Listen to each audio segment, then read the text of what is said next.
What happens when Toyota gives a half-ton truck to an independent Texas cattle rancher, and he uses it like a 3/4-ton truck for 100,000 grueling miles? Find out as Toyota engineers get the truck back and dissect the guts to see how it held up. This is Tundra, Deconstructed.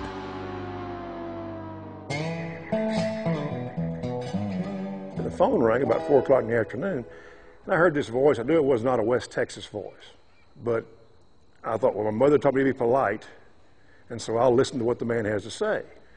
He wanted to know if I'd be interested in testing some Toyota trucks, and I said, well, after a pause, I said, certainly.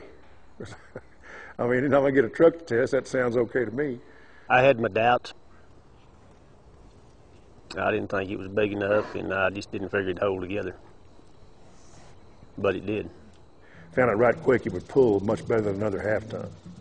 Mostly you would pull cows, cattle, calves, whatever. You do haul horses once in a while. You can take a half-ton Tundra and put a 24-foot gooseneck hooked up with cattle in it and pull it like a 3/4-ton Chevrolet or Ford. The 24-foot gooseneck is a big gooseneck. Well, I don't know what the total weight of the trailer is, but those drone cows, if they weigh 1,200, we have 12 in there, do the math. I mean, that's pretty close to, I don't know what, it's lots of weight. Our towing capacity is 10,800 pounds. Although I can't really say we approve of the use, I'm sure that he probably exceeded those capacities at some point in time. Yeah, I overloaded it, but it was a test truck, right? Even though they were towing heavy loads, we really didn't find any major issues with the truck after 100,000 miles. The transmission, the ring gear, the frame, and suspension, everything held up really good. So this is one of the front shocks and coil spring assemblies for the truck. Basically everything looks to have held up very well.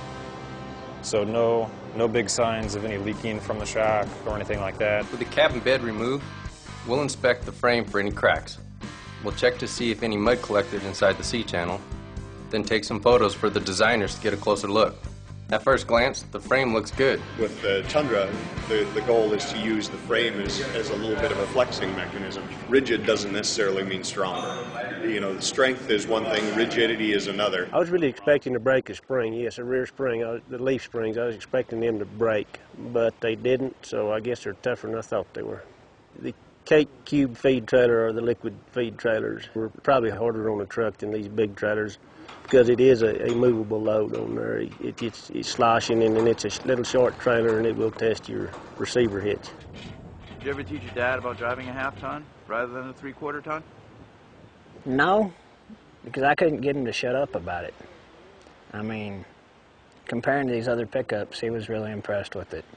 You know, the thing, like, we keep harping on the same deal, but the 100,000 miles and the suspension and the stern is just unbelievable to me because there's no other pickup we've ever had, anytime, any place, anywhere, that you did not have a steering problem or suspension problem within 100,000 miles used in the environment that we use these trucks in.